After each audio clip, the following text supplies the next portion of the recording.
ვანი კითხვა დასვით ახლა თქვენ პირველს რაც შეეხება საკადრო გადანაცვლებებს თუ რა ვიცი კარუსელს რეჟიმის პირობებში და ვინ დააწინაურეს და ვინ დააქვეითეს ალბათ ბრიფინგის დროს სახეზე ეტყობოდა კარგად ყველას ხო ახლა დინარაძეს რო ახსოვანებული სახე არ ქონდა და არც კობახიძეს ჩემი აზრით ეს ძალიან ნათლად იკითხებოდა რა თქმა უნდა ჩვენ საქმე გვაქვს რეჟიმის კრიზისთან, ერთ ეჭვიან ადამიანთან, რომელმაც ეხლა ამ ეტაპზე გადაწყვიტა, რომ ხო რაღაც კობახიძეს ძალიან დიდი გავლენები არ უნდა ქონდა ძალოვან ბლოკზე და ცალსახად ეს ნიშნავს იმას, რომ მას ჩამოაშორეს დინარაძე, მისი მთავარი ალბათ მარჯვენა ხელი რეჟიმის პირობებში.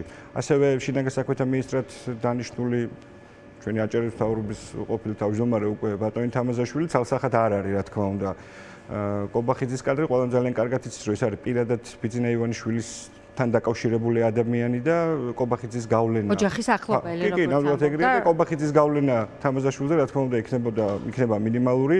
ასევე ყველამ ძალიან კარგად იცოდა განსაკუთრებით იმ კუთხეში, საიდანაც მე ვარ, რომ თამაზაშვილი მანდამაც აქტუალებული არ იყო აჭარის მთავრობის თავმჯდომარის პოსტზე მისი წარდგინებით, ის ბევრად უფრო სხვა თანამდებობა ძალოვანი სტრუქტურის ხელმძღვანელს, რაც მიიღო საბოლოო ჯამში, იმას ელოდა და არა აჭარის მთავრობის თავმჯდომარეობას, თუ ეს თავის დროზე კობახიძემ რაღაცა ფორმით მოახერხა ივანიშვილთან დაალაგება და აიცილა, მოკეთ ივანიშვილის პირადი კადრი მის მთავრობაში მაღალ ძალოვან თანამდებობაზე, საბოლოო ჯამში მას ეს არ გამოვიდა. რას აჩვენებს? ხო, ახლა სიმართლე რომ თქვა, ამას ხო დიდი მნიშვნელობა მართლა ხალხისთვის არ აქვს, აქ არის ძალიან მარტივი ამბავი. ვის დანიშნავს ივანიშვილი, ვის მოხსნეს, საბოლოო ჯამში ყველაფერზე პასუხისმგებელი არის. აჭარას რამდენიმე მიმართულებით უკავშირდება, მათ შორის ზურაბ პატარიძე დააბრუნეს, მეორე დაბრუნება ზურაბ პატარიძეს უკვე. თუმცა ეს კადრების როტაციული კარუსელი კიდევ ერთხელ დადასტურდა, მას შემდეგ რაც პრემიერ-მინისტრები წავიდნენ ერთ წრეზე, ახლა პატარიძე დააბრუნა, როგორც ამბობენ ალიევთან შეხვედრის შემდეგ გაახსენდა, რომ პატარიძე არსებობს და გადმოიყვანა ისევ აჭარაში.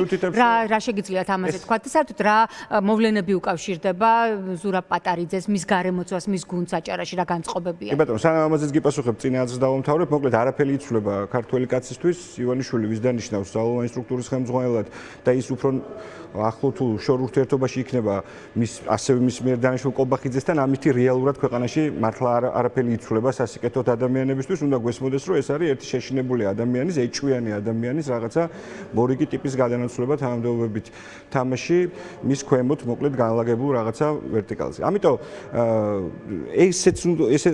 ამითაც კარგად უნდა ხვდებოდეთ, რომ ივანიშვილი და რეჟიმი არ არის მთლად კარგად და კომფორტულ მდგომარეობაში, როცა რა ვიცი, ამდენი წლით არჩეულ სუსის უფროს ერთ ვერძეთ ბოლომდე ვერ მივიდა და აგერ უკვე რამოდენიმე თვეში თანამდებობიდან უშვებს. რაც შეეხება აჭარაში მიმდინარე ამბებს, აჭარაში თვითონ ეხლა იქ დასაქმებული ადამიანების დიდი ნაწილისთვის, რა თქმა უნდა, ზურაბ პატარაძის უკან დაბრუნება იყო მოულოდნელი, მაგრამ ჩემი აზრით ესეც აჩვენებს, რომ საკადრო კრიზისი მართლა აქვს რეალურად ოცნებაში. მე მახსოვს, როცა ზურაბ პატარაძე მოხსნეს, ის ხალხი სხვა შორის, ვინც ეხლა ნაწილი საქართველოს პარლამენტშია, ნაწილი უმაღლეს საბჭოშია, როგორც ცუდი სიტყვებით მოიხსენიებდნენ ზურაბ პატარაძეს და მას რაღაცა მექრთამეს ეძახდნენ, კორუფციაში ჩართულ ადამიანს და ასე შემდეგ. ეს ხალხი დახვდება ეხლა ზურაბ პატარაძეს იქ ადგილზე უკვე აჭარაში. ასევე ყველა ძალიან კარგად გვახსოვს. პრობლემა ეს არ არის. ხო, ასევე ყველა კარგად გვახსოვს ზურაბ პატარაძის აჭარის მთავრობის თავმჯდომარეობიდან გაშვების შემდეგ, როგორც სამაგალითოდ დაერივნენ მის კადრებს, ესე რომ ვთქვათ, ხო, იქ ხულოს მერის შემთხვევა, ბათუმის მერის შემთხვევა, სამაგალითოდ ხსნიდნენ იმ ადამიანებს, ვინც ზურაბ პატარაძესთან იყო დაკავშირებული და ეხლა ხო ალბათ საინტერესო ამბავი იქნება ზურაბ პატარაძის უკან მობრუნების დროს, როგორ მოიქცევა ის ხალხი, ვინც ესე ხმალამოღებული მას პირდაპირ ღიად ებრძოდა, ხო, ამას არც მალავდნენ. ეს ყველაფერი, რა თქმა უნდა, არათუ გააუმჯობესებს აჭარასა თუ რა ვიცი, საქართველოში მაცხოვრებელი ადამიანების მდგომარეობას, არამედ კიდევ ბევრად უფრო მეტად დაამძიმებს და თქვენი კითხვა სად არის აქ ოპოზიცია და რას უნდა აკეთებდეს, ხო, ოპოზიციის მთავარი, ესე ვთქვათ, ვალდებულება ალბათ ამ დროს არის სწორედ ის, რომ წნეხი რეჟიმზე უნდა გაგრძელდეს და რაც უფრო მეტი წნეხის ქვეშ იქნება რეჟიმი ქვეყნის შიგნით და ქვეყნის გარეთ, ეს არის მნიშვნელოვანი ქართველი ხალხისთვის. ოპოზიციამ უნდა შეძლოს, პროდასალურმა ოპოზიციამ უნდა შეძლოს რეალურ ალტერნატივას ჩვენებად. აი, როგორ აგრძელებთ წნეხს რეჟიმზე? მე რასაც ამ ეტაპზე ვხედავ, ბატონო გიორგი, წნეხი ერთმანეთზე გაქვთ. მიხეილ სააკაშვილს ხო, რა თქმა უნდა, ამას ვერ გავექცევით, მე თვითონაც არ მსიამოვნებს ამაზე საუბარი, მაგრამ რაღაც ირაკლემას პოზაში მოდი არ ჩავდგეთ. და ვისაუბროთ იმიტომ რომ პასუხისმგებლიანი პოლიტიკოსის საქმე და ალბათ ჟურნალისტისაც არის ის რომ რაც შეიძლება ღიად ვილაპარაკოთ არსებულ პრობლემებზე და იქნება ასე უფრო დაიძლიოს ეს პრობლემა. ბატონო, არ ვაპირებ რომ ამკითხებს გავიქცე. რომ არაფერი იცვლება ამ საკადრო ცვლილებებით, მაგრამ ბოლოს ოპოზიციამ როდის დადეთ ისეთი დღის წესრიგი, რომ თქვენ შეცვალოთ ხელისუფლების ყველაზე სუსტ მდგომარეობაში არსებული ვითარება. კი, გავყვეთ იმ თანამდებობებით, რა თანამდებობითაც მაშინ კითხვა დამისვით, ჯერტი არავის უხარია ოპოზიციაში შიდა დაპირისპირებები და კინკლაობა, მე საერთოდ არ მგონია რომ ამ ტიპის განცხადებები, რაც რა ვიცი, მიშა სააკაშვილისგან ან დღეს ლევან ხაბეიშვილისგან მოვისმინეთ რაღაც საერთო საქმეს ეხმარებოდეს, რა თქმა უნდა, პატივისცემა ორივეს ციხეში მყოფ ადამიანებზე, უბრალოდ არ მინდა მეტი საუბარი, რა თქმა უნდა, ორივე არის ბიძინა ივანიშვილის ტყვე, ისინი არიან პოლიტიკური პატიმრები და ყველას ერთად საბრძოლველი, იუალ მაქამდეც. კიდევ ერთხელ ვამბობ, რომ ყველას ერთად საბრძოლველია ის, რომ ამ ქვეყანაში საერთოდ დასრულდეს პოლიტიკური მართლმსაჯულება და ჩვენ არ ვყავდეს პოლიტიკური პატიმრები. მაგრამ ასევე, როცა ერთი პოლიტიკური პატიმარი მეორე პოლიტიკურ პატიმარზე, რომელიც ასევე ტყვეობაშია, კიდევ ერთხელ მეორებ, რაღაცა იმ ტიპის წერილსა თუ Facebook პოსტს აქვეყნებს, რომელიც ჩემი აზრით არ არის სწორი და არ უწყობს საერთო საქმეს ხელს, ხო ამას მოხვება ხოლმე შემდეგ პასუხების კომუნიკაცია არ შეგეძლოთ თქვენს ყოფილ პრეზიდენტთან, თქვენი გუნდის ლიდერთან, ერთ დროს თქვენ თავარ თანამოაზრესთან და მოკავშირესთან არ შეგეძლო ამის გაცვლა ასეთი რთული იყო, რომ კოლექტიური განკითხვის წერილით შეიძლება 4 კედელში გამოსვლელი ყოფილი პრეზიდენტი, რომელსაც ძალიან კარგად იცნობთ და ჩემზე უკეთესად იცნობთ, ამის გაცვლა ასეთი რთული იყო, რომ ასეთი რამ შეიძლება ამას მოყოლოთ. იცით, არათუ პირადი კომუნიკაცია არ არსებობს ნაციონალურ მოძრაობასთან, გასულ ყოველდღიურ რეჟიმში არის პრაქტიკულად შეხვედრები და იქ ნაციონალურ მოძრაობის ლიდერებიც ესწრებიან ერთ დღეს სხვა შორის ლევან ხაბეიშვილის განცხადებას, რომ უსმენთ ვერ მიხვდი ვის რას მოუწოდებდა მისი პარტიაც, რომლის პოლიტიკური საბჭოს თავმჯდომარეც არის იმ პარტიის, რავის თავმჯდომარე იმ პარტიის გენერალური მდივანი იქნება ეს თუ რავის სხვა თანამდებობის პირები ასევე მონაწილეობენ ამ ალიანსის საქმიანობაში და თუ კი პირველ რიგში ალბათ ვინმეს გვინდა რომ რაღაცა მოუწოდოთ, ჯობია რომ საკუთარ პარტიის წევრებს მოუწოდოთ, ეს ჩემი აზრით ბევრად უფრო უკეთესი იქნება. არა, მეტ აქტიურობაზე იყო ხო დღესაუბარი და ასე შემდეგ. და როცა რაღაცა სხვა პარტიის წარმომადგენლებს მოუწოდებ ხოლმე, ამას კაცო საკუთარი პარტიაც ხო არსებობს, იქ ხო არის ნაციონალური მოძრაობის თავმჯდომარე და სხვა თანამდებობის პირებიც. მგონია რომ ეს იქნებოდა უფრო სწორი. ოპოზიციის შიგნით ასეთი ტიპის რეკომენდაციები თქვენთვის პრობლემაა? არა, თუ რეკომენდაცია და ასე შემდეგ. იცით რა არის? ოპოზიციის კრიტიკა, რა ისი გაკეთება შეიძლებოდა ან შეიძლება ბევრად უფრო უკეთ. ამაზე შეიძლება დაუსრულებლად და ძალიან ბევრი ვისაუბროთ. ის რომ ოპოზიციურმა ალიანსმა რაღაცა იმ მასშტაბის წარმატებას მიაღწია, რომ ყველა მტაშნო დაუკრას, ეგრე რო არ არის, ყველა ხო კარგად ვიცით. სანამ ბიძინა ივანიშვილის რეჟიმი ხელისუფლებაში იქნება, ეს რა თქმა უნდა ესე ვერ იქნება. სამუშაო რა თქმა უნდა ყველას გვაქვს ძალიან ბევრი, მაგრამ ხო მართლა არ ჯობია იმას, რომ ამ ურთიერთთავდასხმებს თავი დავანებოთ და საქმეებზე კონცენტრირდეთ. ხო არ ჯობია რომ ფასებზე ვისაუბროთ. ჯობდა ამიტომ, მაგრამ ეგ კითხვა დავსვი, ბატონო.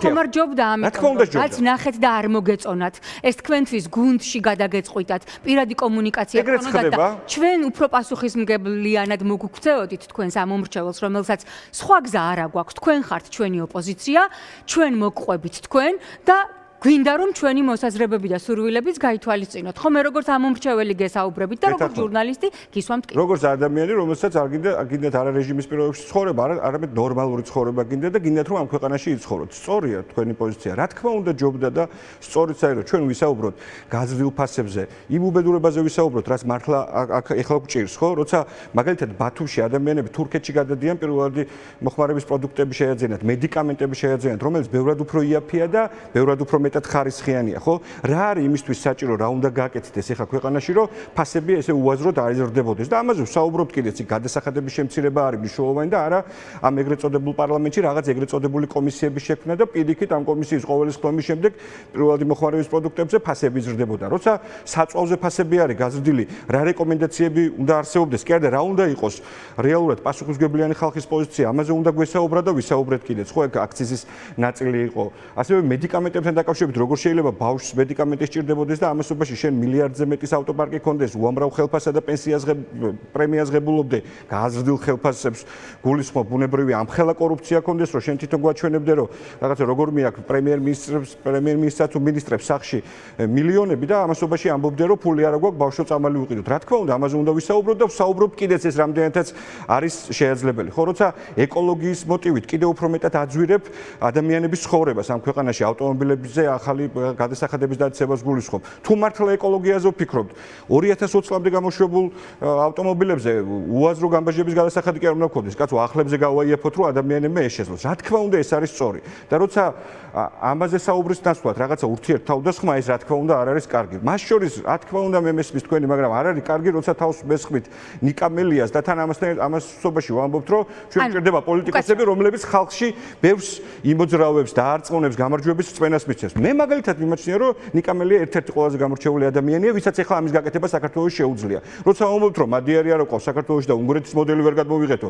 არ ვიცი, მადიარი ორბანს ციხეში ჩაესვა. ნიკამელიას მოიცანით მიხეილ სააკაშვილის პოსტში.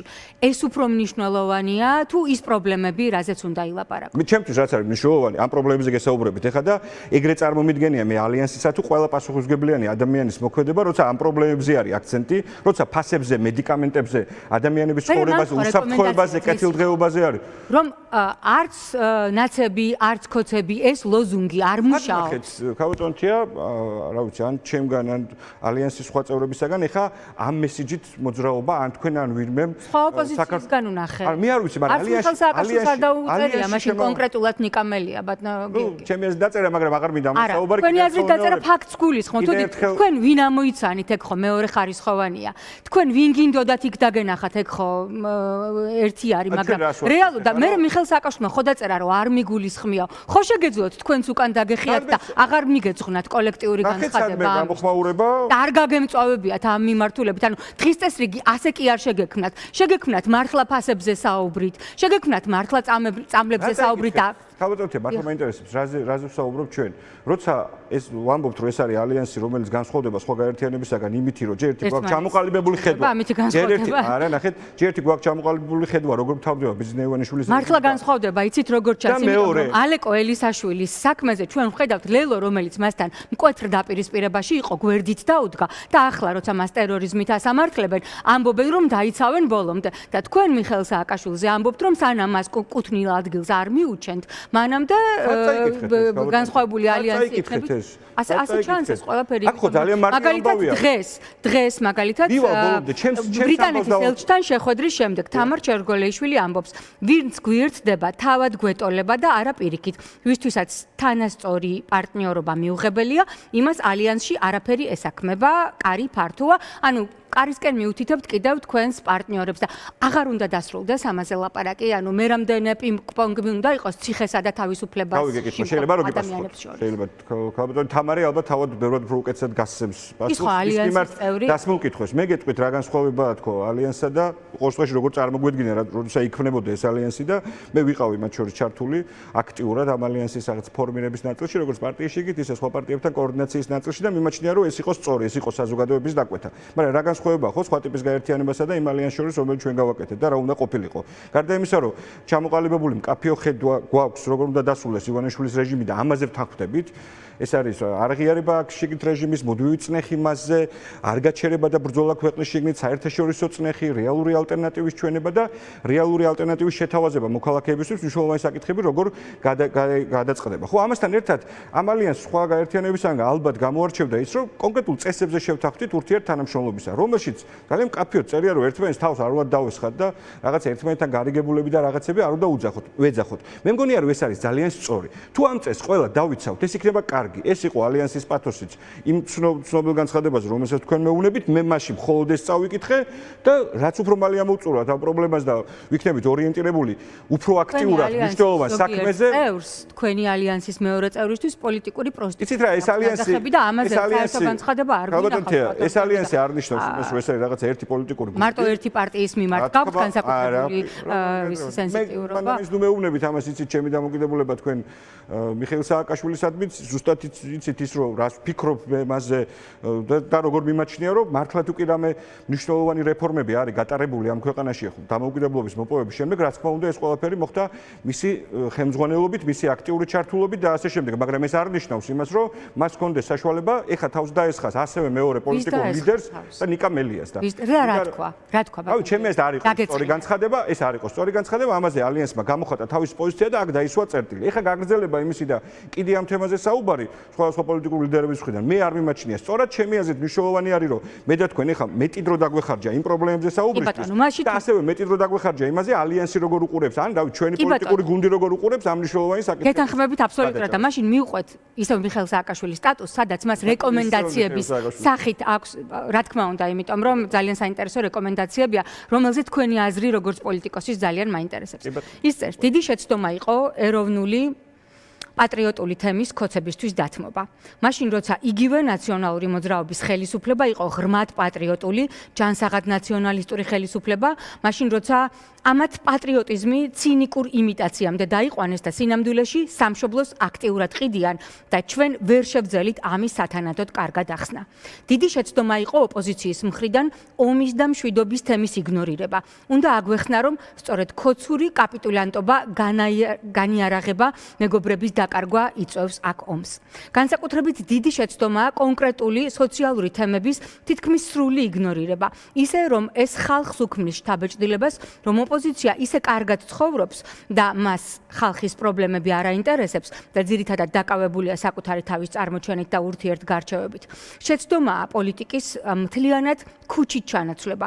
ქუჩა ბრძოლის აუცილებელი ელემენტია, მაგრამ პოლიტიკის გარეშე ძალიან გაძნელდება. ასევე მცდარია ფაქტობრივად შიდა ემიგრაციაში წასვლა, პასუხისმგებლობის მოხსნა და მხოლოდ დასავლეთის იმედად ყოფნა, რასაც ზოგიერთი ოპოზიციაში მუდმივად ასხივებს.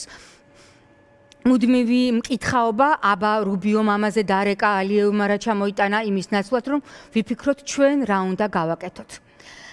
ერთი და იგივე დაუსრულებელ წრეზე სიარული არაფერს გვაძლევს. თარიღების დაკიდება თან სათანადო ახსნის გარეშე ბევრს არაფერს იძლევა, როგორც წარსულში არაერთხელ დავწმუნდით. სამაგიეროდ რეჟიმისთვის ყველაზე დიდ საფრთხეს წარმოადგენს მაგალითად სპონტანური აქციები, როგორც იყო გავრილოვის ღამე, ან კობახიძის განცხადების შემდეგ, რომელიც მოყავს და 8 ოქტომბერს გულისხმობს, რომელმაც მიგვიყვანა რეჟიმის შეცვლამდე პოლიტიკური სპექტრი რომ მზად ყოფილიყო, მიგვიყვანდა, თუმცა სპონტანური აქციები ციდან არ იცემა და ამას პერმანენტული აქციები სჭირდება. ისინი დაგროვილი საპროტესტო ენერგიის გამოხატულებაა და ამ ენერგიის დაგროვება ხდება ხალხთან მუდმივი მუშაობით. ეს მუშაობა ვერანაირად შემოიფარგლება ვერც ტელევიზიით, ვერც სოციალურ ქსელებით. ყველა ტელევიზიის ყურებადობა, განსაკუთრებით სახელისუფლებო სიმკვეთრად შემცირებულია სოციალურ ქსელებში, ერთი და იგივე ბაბლში ვტრიალებთ გაუთავებლად და ეს პირიქით გათიშვას უწყობს ხელს. საჭიროა იდენტიფიცირება კონკრეტული პრობლემების და მათზე მუშაობა, აქტიური ჯგუფების შექმნით.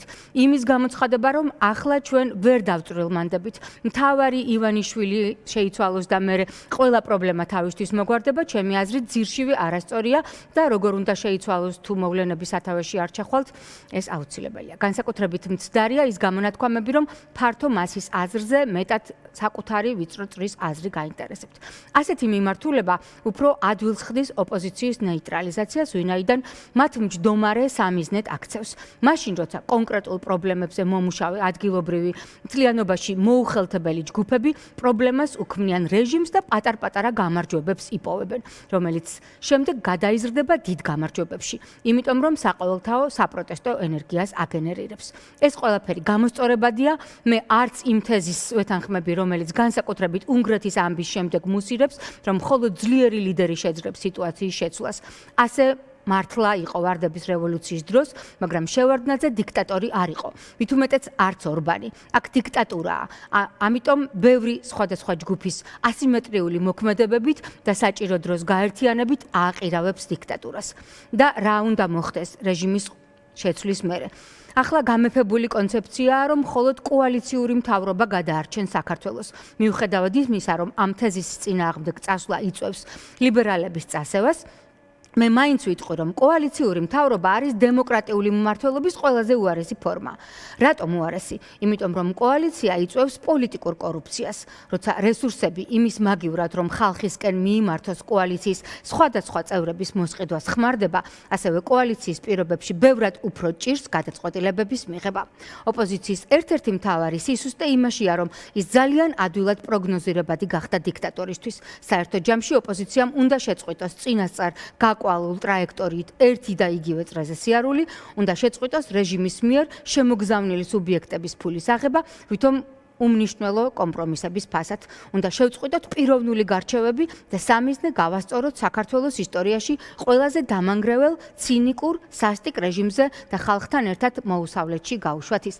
ვიცი რომ ეს წაკითხული გაქვთ თქვენ, სხვა პოლიტიკოსებს უბრალოდ საზოგადოებასაც წავუკითხე, იმიტომ რომ მას არ აქვს ახლა ღიად გონიათ რომ ამის არ ვეთახმები? ხო და ეს არის ჩემი კითხვა. ხო და ნახეთ, არავის პრეტენზია ამაზე კონცენტრირების ამ ყველაფრის ანალიზების დრო არის ალბათ და რას ფიქრობთ ამ რჩევებზე და რეკომენდაციებზე? ეს არის სწორია. პოსტის ძირითად პათოს ვეთახმები, რა თქმა უნდა რაღაცები შეგვიძლია ვიდაოთ, კოალიციური მართლობა ჯობია ერთპიროვნული მართლობა და ეს შემდეგ მე მიმაჩნია რომ ამ ქვეყანაში მოვიდა დრო, როცა უნდა იყოს კოალიციური მართლობა.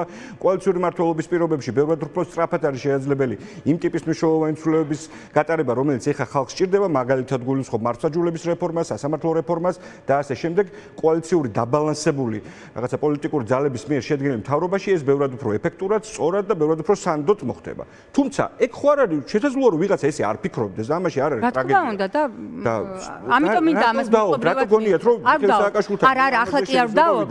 არა, ბატონ გიორგი, არ ვერ გამიგეთ სწორად, შეიძლება ვერ ჩამოვაყალიბოთ. აი ეს სტატუსი წავიკითხე, იმიტომ რომ აქ არის რეკომენდაციები, რომელიც თქვენი კოალიციის შიგნით მყოფი ერთ-ერთი პოლიტიკური ლიდერისგან გვესმის და ამაზე რას ფიქრობთ? აი ეს არის ჩემი კითხვა და არა და. როგორ? თავიდან მკითხეთ რა გვესმისო ჩვენი კოალიციის ლიდერისგან? აი ესეთი ტიპის რეკომენდაცია. კი, გასაგები ეგ რეკომენდაცია, მათი ძირითადი ნაწილი არის კიდევ ერთხელ ვიმეორებ იმ პათოსით დაწერილი, რომელსაც კოალიციაში თუ კი არა და ალიანსში შემავალი პოლიტიკური პარტიების დიდი უმრავლესობა კი არა და ყველა იზიარებს. ეს არის სწორი და ჩვეულებრივი ამბავი. მეც მგონია რომ ხო ფსევდოპატრიოტული თემებით რომლითაც დღეს გამოდის რეჟიმი, ისინი ხშირად უნდა ვამხილოთ, ისინი არ არიან იგნორირება რამდენად სწორია და რას ფიქრობთ ამაზე? მიხეილ სააკაშვილმა ალბათ პირველ რიგში, ჩემი აზრით სავარაუდოდ ეს პირველ რიგში ამას ეუნება ნაციონალურ მოძრაობას, მის პოლიტიკურ პარტიას. ხო, ლოგიკურად ეგრე არის, ალბათ საკუთარ პოლიტიკურ პარტიას ოპოზიციას რომ უთხრას? საკუთარ პოლიტიკურ პარტიას ესაუბრება ალბათ პირველ რიგში და მერე შესაძლოა რომ ესაუბრება ჩვენს. კი, ვაღიარებთ იმას, რომ ეს არის პროპაგანდის ის იარაღი, რომელიც ხელში ეჭირა რეჟიმს, რომლითაც ხო მან შეძლო რაღაცა ეტაპზე გადატეხა საზოგადოებრივი აზრისა. ხო ეს ომი ისეთი თემაა, ხო რომლის წინ რომელთანაც რაციონალური დიქტატორების კლასიკური სათამაშო სიტყვა. ფრანკოს რეჟიმიც კი ომის თემით სპეკულირებდა თავის დროზე, ასე რომ ეს არ არის ახალი ამბავი. არსებობდა სადმე რა კონკრეტული რეცეპტი ან კონკრეტული ფორმულა ან სიტყვების ისეთი წყობა, რომელთაც პროპაგანდის ეს მასშტაბი რაც ჰქონდა ბიძინა ივანიშვილს, მისი გადატეხვა იყო შესაძლებელი და არ გამოიყენა პროდასალურმა პოლიტიკურმა პარტიებმა. მე არ ვიცი, მართლა არსებობდა ეგეთი ამბავი. ჩვენ ხო ძალიან მარტივად და კარგად უნდა გვესმოდეს, რომ ეს არის პროპაგანდა ივანიშვილის ხელში. თუ ჩვენ მართლა გვინდა გრძელვადიანი პერსპექტივით, მშვიდად ვიცხოვროთ ამ ქვეყანაში და ომი არ გქონდეს, ჩვენ უნდა გვყავდეს ძლიერი პარტნიორები. ჩვენ უნდა ვიყოთ ინტეგრირებული ევროპულ კავშირში და ჩრდილოატლანტიკურ ალიანსში. ხო, ეს არის ჩვენი გამოსავალი. ამაზე ვესაუბრებოდით და ვესაუბრებით დღესაც მოქალაქეებს. ვინმე სხვა უკეთესი გამოსავალი აქვს, მართლა არ ვიცი. ახლა რა ჯობია მოსახლეობასთან მისასვლელი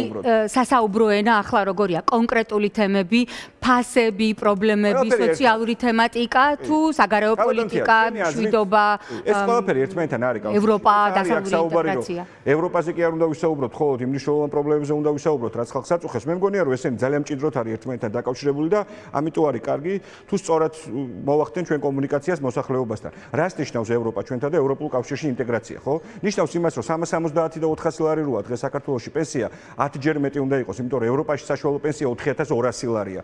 ის რომ სტუდენტი ევრო ლარი საშუალო პენსია არის 10-12-ჯერ მეტი ვიდრე საქართველოში. ის რომ საქართველოში სტუდენტი საშუალოდ, არ ვიცი, 5 თუ 6 ლარს გამოიმუშავებს საათში, 10-ჯერ და 12-ჯერ მეც გამოიმუშავებს ევროპაში.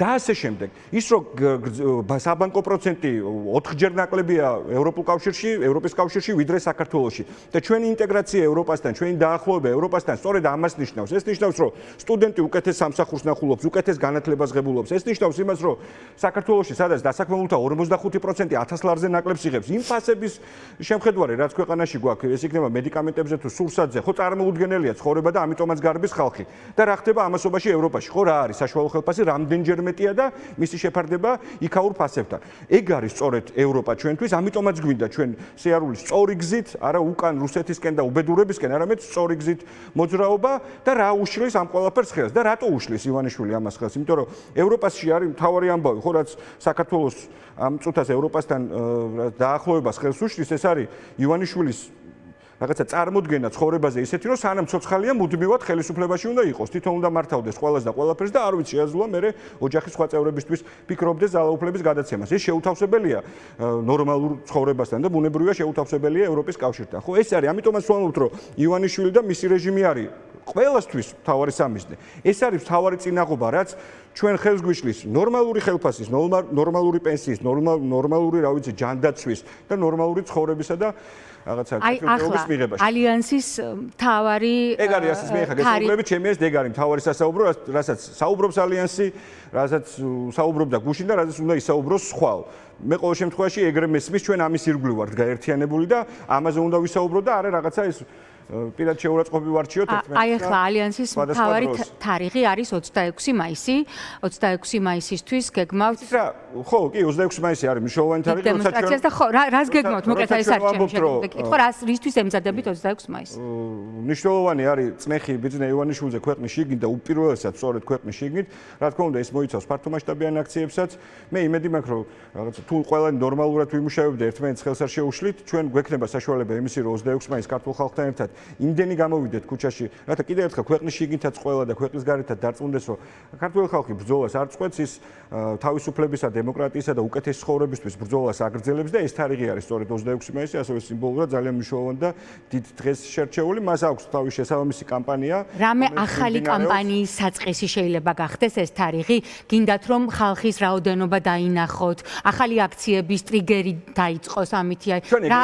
რატომ გაჩნდა რუკაზე პოლიტიკურ რუკაზე, ოპოზიციის პოლიტიკურ რუკაზე 26 მაისი მესმის, რომ უძვირფასესი თარიღია საქართველოს ისტორიისთვის, მაგრამ ფაქტია, რომ ალიანს პირველი შეკრება სწორედ ამ დღეს აქვს, ეს ბოლო კითხვაა და ალბათ მისი წინსწრები და პირისპირება ძალიან მძიმე არის თქვენთვის. ამაზე ყველა იმთახსებით, ის რომ ქართველი ხალხის ნების გამოხატვა რო არ ეპუება რეჟიმს, რუსულ რეჟიმს და არაპირებს ყურების ჩამოყრასა თუ ხელების ჩამოშვებას და რაღაცა მონობაზე თავის დახრას, ამისი დემონსტრება და ჩვენება უნდა იყოს ყველა მნიშვნელოვანი და დიდი აქცია. ესეთი ერთი მნიშვნელოვანი თარიღი არის 26 მაისი და საბოლოო ჯამში ჩვენ მართლა ეგრე გგონია, რომ უბრალოდ უკან დასახევი გზა არ არის. ეხლა ალიანსის ფორმატში იმიტომაც რომ ჩვენ ვფიქრობთ, რომ საჭირო იყო და საზოგადოების დაკვეთაც იყო, რომ ყველა ერთად იქნებ მოახერხოთ რგვალი მაგის ირგვლივ დასხდომა და ერთიანად ბრძოლა ივანიშვილის წინააღმდეგ. ამიტომაც შეიქმნა ხო ალიანსი. ესე იქნება ალიანსის კონკრეტული ლიდერი არ აყავს გასაგებია, მაგრამ თქვენ თვითონ როგორ ფიქრობთ ქართულ პოლიტიკურ რუკაზე? ერთი ცენტრი არის ივანიშვილი, მეორე ცენტრი ვინ არის? აი სწორედ მეორე ცენტრის ფორმირებისთვის არის შექმნილი ალიანსი. სადაც ჩვენ საზოგადოებას უნდა ვაჩვენოთ, რომ ივანიშვილის არ ყოფნის პირობებში არსებობს ხელშესახები რეალური ალტერნატივა, რომელსაც აქვს სწორი ხედვა ქვეყნის ამ კრიზისული მდგომარეობიდან გამოყვანაში. ამიტომაც შეიქმნა ალიანსი. მე იმედი მაქვს, რომ ეს ყველაფერი წარმატებით დასრულდება და გაგრძელდება და საბოლოო შედეგსაც დადებს. და თუ ესე არ მოხდება, არ ვიცი, ალიანსებით შექმნა დაშლა რაღაც დიდი უბედურება შესაძლოა არც ამაში იყოს. თავარი ამბავი არის ერთი.